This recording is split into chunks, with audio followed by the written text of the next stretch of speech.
इथं मी 15-20 पाकळ्या लसणाच्या घेतल्यात। आता त्याच्यामध्ये आपण 1 चमचा जिरी घालू आणि इथं मी 10-15 हिरव्या मिरच्या कापून घेतल्यात। आता ह्या जिरी लसूण आणि ह्या मिरच्या आपण आबडधोबड अशा कुटून घेऊ थोड्याशा।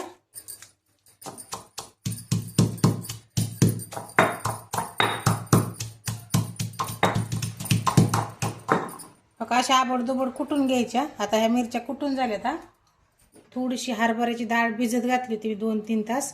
ही थोडीशी आपण अर्धी डाळ वाटून घेऊ। ती पण लय बारीक नाही वाटायची, एका डाळीचे 2च तुकडे झाले पाहिजेत अशा पद्धतीने ती वाटायची। हे बघा अशा पद्धतीने ही डाळ थोडीशी वाटून घ्यायची। 2च गरके मारलेत मी, जास्त नाही। आता याच्यामध्ये आपण 3 पळ्या तेल घालू।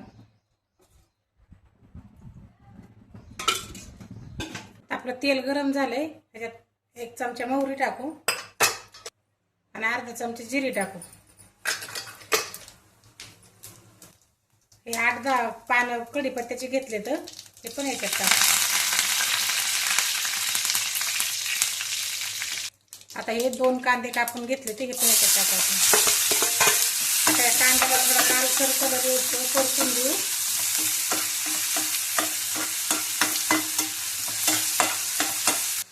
आता आपला कांदा परतून झाला। ही मिरची लसूण कुटलं होतं ना, हे पण याच्यात टाकून घेऊ आणि याला एक थोडंसं मिक्स करू।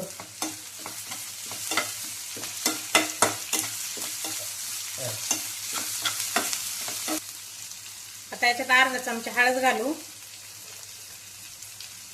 आणि 1 चमचा धना पावडर।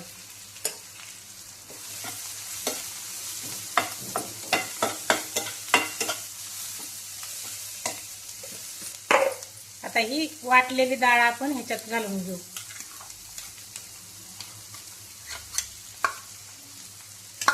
डाळ याच्यासाठी वाटून घ्यायची कारण ती अशी सुट्टी सुट्टी होत नाही मग।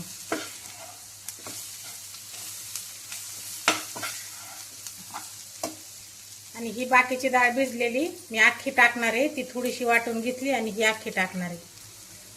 हिला काही मी वाटली नाही।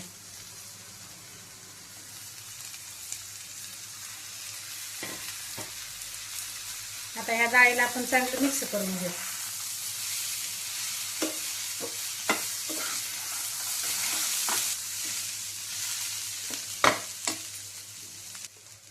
आता याच्यात चवीनुसार मीठ घालू।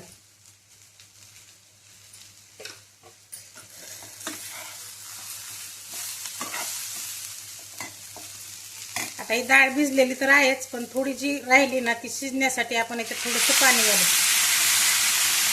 आता मी 1-1.5 कप पाणी ओतलं याच्यामध्ये। आता याला आपण 5-6 मिनिटं शिजून देऊ चांगलं। आता याच्यावर आपण 5 मिनिटं झाकण ठेवू। आता आपली डाळ शिजून झाली। आता आपण याला हलक्या हाताने खारवड करून घेऊ।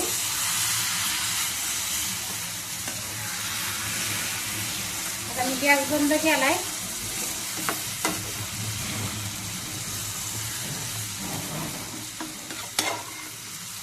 आता आपला डाळ कांदा तयार झाला। आता तुम्ही पण अशा पद्धतीने करून बघा, खाऊन बघा आणि आमच्या चॅनलला कमेंट करून सांगा की कसा झालाय म्हणून।